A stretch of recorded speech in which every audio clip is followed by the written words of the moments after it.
السلام علیکم ورحمۃ اللہ وبرکاتہ۔ حضرت ابراہیم علیہ السلام کو جب رسیوں سے باندھ کر منجنک میں رکھا گیا تو سوائے جنوں اور انسانوں کے اللہ تعالیٰ کا زمین و آسمان کی ساری مخلوق چلا اٹھی اور اللہ تعالیٰ کی بارگاہ میں فریاد کرنے لگی کہ اے پروردگار عالم، زمین میں سوائے ابراہیم علیہ السلام کے کوئی اور نہیں جو تیری عبادت کرے۔ اے اللہ، آج وہ تیرا نام لینے کی وجہ سے جلایا جا رہا ہے۔ زمین و آسمان کے فرشتے، جانور سبھی یہ منظرہ دیکھ کر حیران و پریشان تھے، رب تعالیٰ کی حکمت سے بخبر تھے، سوچ رہے تھے کہ اب کیا ہوگا۔ اللہ تعالیٰ کا نام لینے والا تو آج جل جائے گا، اب زمین میں اللہ تعالیٰ کی عبادت کرنے والا کون ہوگا؟ اس وقت زمین و آسمان کے فرشتوں نے اللہ تعالیٰ سے عرض کیا کہ اے اللہ، ہمیں اجازت فرمائے کہ ہم ابراہیم علیہ السلام کی امداد کریں۔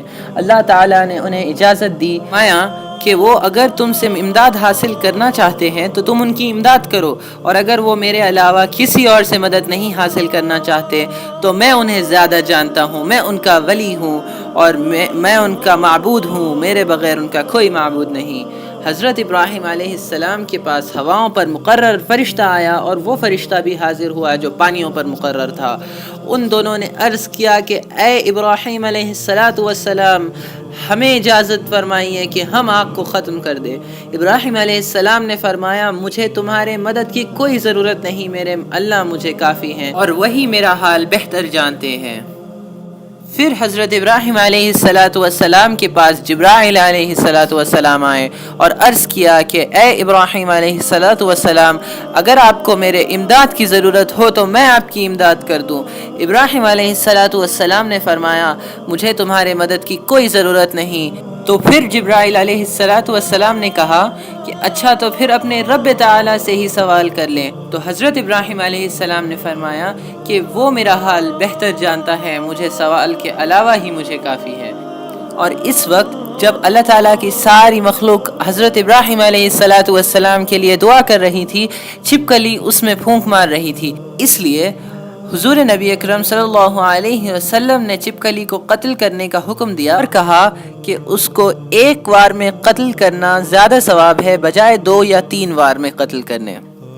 جب ابراہیم علیہ السلام نے فرشتوں سے امداد لینے سے انکار کر دیا، اللہ تعالیٰ سے سوال کرنے سے انکار کر دیا، اور کافروں نے جب حضرت ابراہیم علیہ السلام کو رسیوں سے باندھ کر منجنک میں رکھ کر آگ میں ڈالنا چاہا تو آپ نے یہ الفاظ مبارک پڑھی: لا الہ الا اللہ وحدہ لا شریک لہ لہ الملک ولہ الحمد وہو علی کل شیء قدیر۔ تیرے بغیر کوئی معبود نہیں، تیری ذات پاک ہے، سب تعریفیں تیرے لیے ہے، سب چیزیں تیرے ہی ملک میں ہے، تیرے علاوہ اور کوئی عبادت کے لائق نہیں۔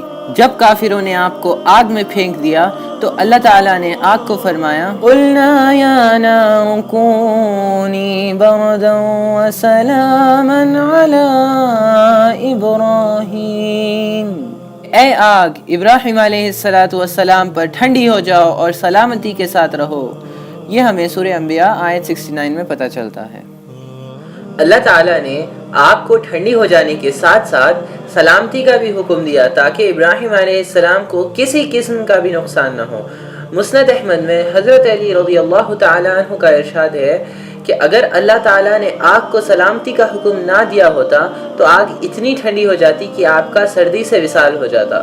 ایک روایت میں آتا ہے کہ جب ابراہیم علیہ السلام کو آگ میں ڈالا گیا تو آگ بہار جلتی رہی، لیکن اس کی حرارت یا گرمی ابراہیم علیہ السلام تک نہ پہنچ سکی، بلکہ آگ کے اندر ایک باغ بنا دیا گیا۔